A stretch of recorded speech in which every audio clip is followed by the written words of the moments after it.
first class we have seen how humanities and science developed into separate discipline in the course of time. In today's class, let us engage with the humanities and the art and see what is the correlation they share, what is the relationship they have with one another. So, the people who have been working closely with the humanities and art have this to say: art and the humanities go hand in hand. Art illustrates the humanities while the humanities translate and interprets the illustration. Another person says, the art are part of the humanities are part of the art. They are mixed, mingled and gloriously interdependent. The historians who creates a turn of phrase that perfectly captures our relationship to our past is an artist. The actor who sits in a bar after the show and dissects the audience's reaction to the performance is a humanist. I do not know how useful it is to draw a distinction between the two, but I know that it is essential to celebrate both. Origin of the word art comes from an Indo-European word which emerged in 13th century. It means to join or assemble. The art from then onwards has been encompassing various things like painting, singing, dancing, photography, videography and more recently films. Humanities, as we know, is a academic discipline which takes into account the human conditions more than human work, and it has been encompassing philosophy, religion, language and various fields of study which talks about human condition. So, then what is art? Art is a human activity which explores and thereby creates new reality in a supra-rational visional manner and presents it symbolically or metaphorically as a microscopic whole signifying a macroscopic. A work of art is the descriptive sense is an artifact upon which some society or some subgroup of a society has conferred the status of a candidate for appreciation. So, we see that humanities is more a discipline which critically and analytically study the human condition, whereas art is more emotional. So, what makes an object art? First is creativity. Every work of art has creativity, but every creativity might not be art. Creativity is the aesthetic representation of a thought and or a feeling. Skill. The tools by which this creativity is expressed is skill, like painting, drawing, dancing, singing, theatre. These are the skills. Engagement. When the work of art can talk to the audience looking at it, it is engagement. That is, it is trying to convey something. It is trying to engage the audience looking at it. Meaning, that is, the work of art should contain certain things that it wants to communicate. The more and more it has been realized that the onus on deciphering meaning from the work of art remains with the audience, but the work of art should entail some meaning. It should have some idea that it wants to convey or it is communicate.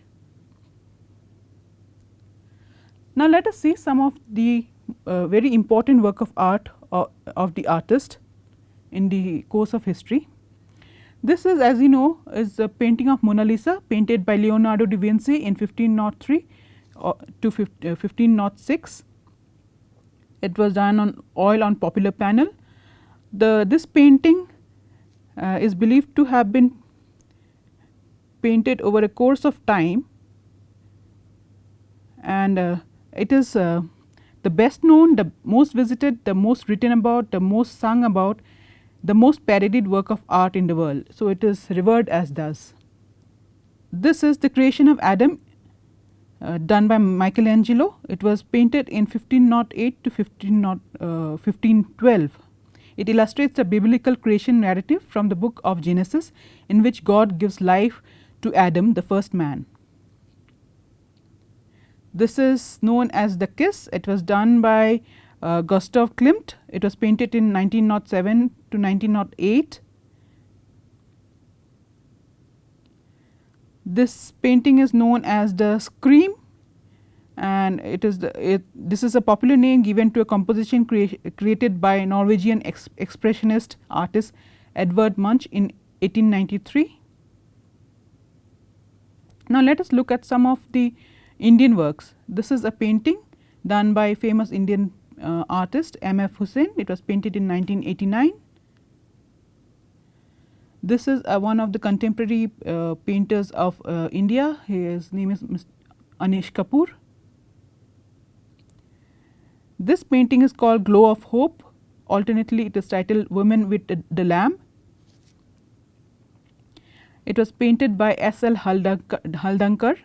The work was painted in 1945 to 1946, and it is presently preserved in Mysore in Jagmohan Palace.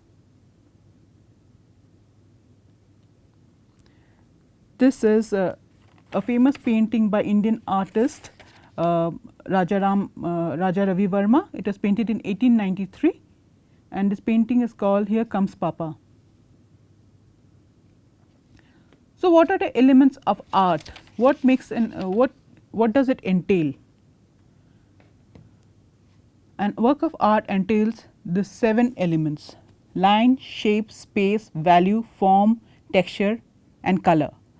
Now, let us look individually into each element. Line. Line is the path created when an object moves from one point to another. A line can be horizontal, vertical, diagonal, straight, curved, or free flow. It might be thick or it can be thin. It can be light or it can be dark. Sometimes one line can have all of these things. A line can be represented by dash or by dots. It might be rough or it can be smooth. It can be zigzag also. So, artists have experimented a lot with this element of art, the line. The next is shape. When the beginning of a line meets its own end, or when the line meets another line, then it forms a shape. In visual arts, shapes are 2-dimensional or flat. There are infinite number of shapes, but all fall into one or two categories, the geometric or organic. The geometric shapes fall in 4 groups. First is the square, then is the rectangle, a hexagon, or a circle. Organic shape can be free flowing, and it is often one of its kind. Each artist have her unique way of drawing shape: soft, sharp, well defined, or hazy. The next is form. When shapes get the 3rd dimension of depth, they become form. When circle get the 3rd dimension, it becomes a sphere. When square attains a 3rd dimension of depth, it becomes either a cube or a pyramid. When triangle gets its 3rd dimension, it becomes either a cone or a cylinder. In painting and sketches, form is implied as it creates illusion of space, but in sculptures they occupy real space because it is 3-dimensional. Visual artists use light and shadow, or increasing contrast between highlights and shadows areas, or bright colors against neutral background to create depth, such as this.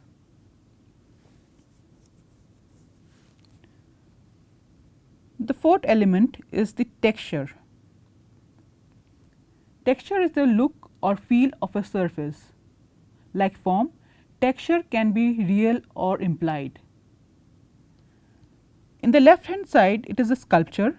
If you flow your hand in the sculpture, you will feel the different texture of the sculpture.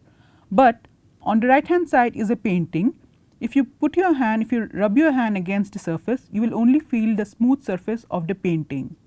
That is, on the left hand side the texture is real, on the right hand side it is implied, it is made to feel that it has a texture. Countless ways artists create implied texture. Look at this painting by famous artist Roy de Forest.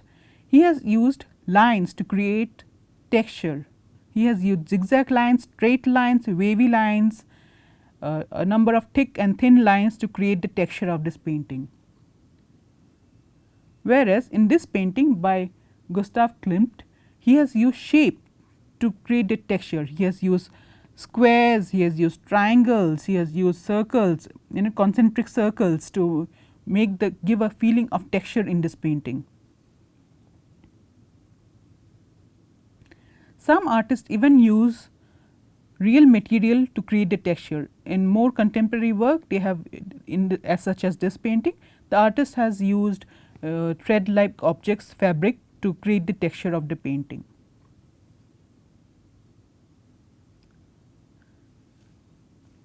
The fifth element is value.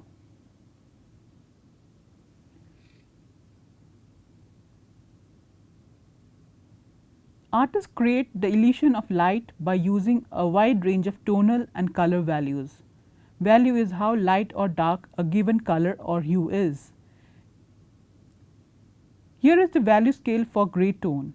It ranges from absolute black to pure white, with a number of gray tones in between. All hues have similar value scale. Different values are created by lightening with white or darkening with black. When an artwork has many tones in between black and white, it is called low contrast, such as this. Whereas, when an artwork has very few tones between the black and white, it is called high contrast, such as this. The sixth element of an art is the color. Many artworks try to represent the world realistically by mimicking it, but some artists who call themselves the color fill artist, who emerged in the 1950s and 60s, made enormous paintings of one or two color to reinforce the fact that you are actually looking at the art painting per se. For them, color is a beautiful and worthy subject on its own, such as this.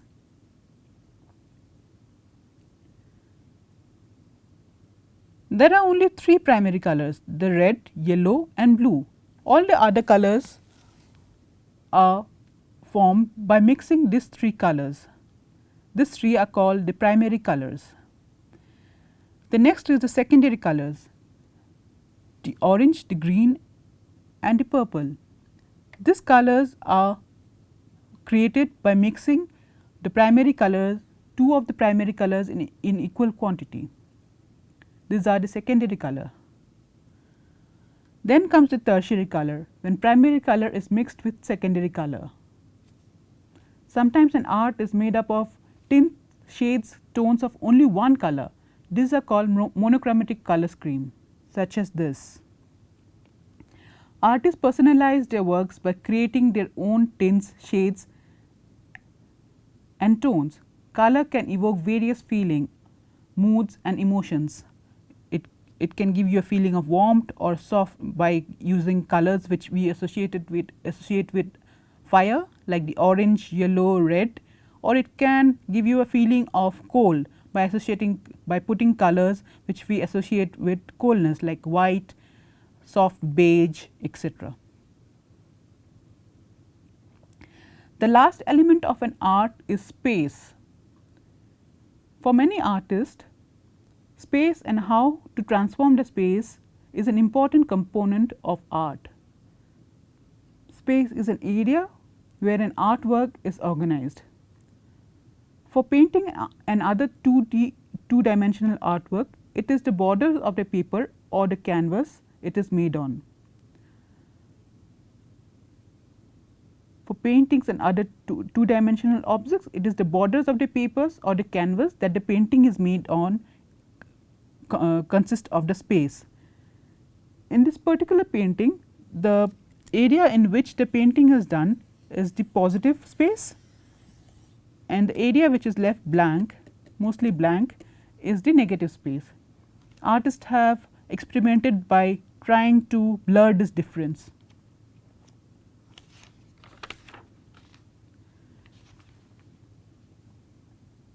In this painting by Khalide Wardel, overlapping of the climbers give us a feeling of 2D space. That is, he has tried to experiment with the climbers to give us a feeling of the depth, and has tried to do away with the flat surface of a painting.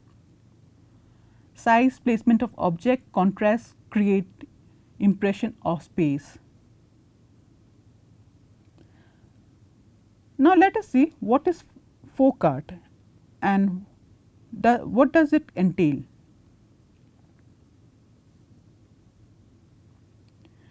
This is a folk art of South Africa. It is a basket. It is made with natural fiber. This is a folk art of Korea. It is called Minhwa. A very interesting idea is associated with this kind of painting. This kind of painting is supposed to have positive energy which ward away evil forces.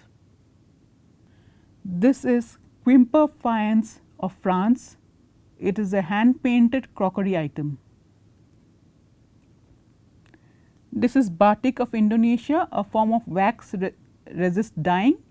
UNESCO has designated batik of Indonesia as masterpiece of oral and intangible heritage of humanity. This is Kaloska embroidery of Hungary, splendid bunch of colorful flowers. This technique uses freehand drawing and mixed with a style of stitching. This is Arpeleda of South America. It is a technique of stitching pieces of cloth to create a story. So, what is the uniqueness of folk art, and how do we distinguish it from other fine arts? Museum of International Folk Art has listed the following points regarding folk art. Folk art may be decorative or utilitarian, may be used, that is, it has utility value. It is trying to do some purpose, like we saw in the Korean art, that it has a value, it contains certain ideas behind it. So, it has a utility, and it can also be decorative. May be used every day or reserved for high ceremonies. Some of the art forms are used as day-to-day material. They are used for mundane uses, but they can also there are some other folk art objects which are used for festivals or for certain other religious ceremonies. Folk art is always handmade. It may include handmade elements as well as new synthetic or recycled components. So, here a very less mechanic use is done, it is mostly done by hands. May be made for use within a community of practice, or it may be produced for sale as a form of income and empowerment. So, these are very low price items which are of limited manufacturing, because they are done with hand. So, you cannot produce in mass, they are very produced in small quantity, and they are always made for the use of a certain community. May be learned formally or informally. Folk art may be self taught. So, folk art most often than not are always learnt by watching or by the word of mouth. Very rarely they are taught in schools. Many include intangible forms of expressive culture like dance, song, poetry and foodways. So, these intangible elements are also considered under folk art. is traditional. It reflects shared cultural aesthetics and social issues. It is recognized that as traditions are dynamic, traditional folk art may change over time and may include innovations in traditions. So, when you look at a folk art, you always see certain elements of the tradition that it has come from. It contains the essence of the cultural community that has produced it, and always has something to say about the social condition or the social issues that the community comes from.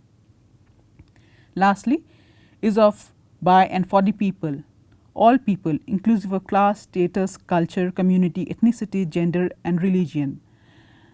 So, the folk art, as I told you in the previous point, very less of mechanical aid is done. It is made by the people for the people, and very rarely you can see the distinction between class, status and culture within the folk arts.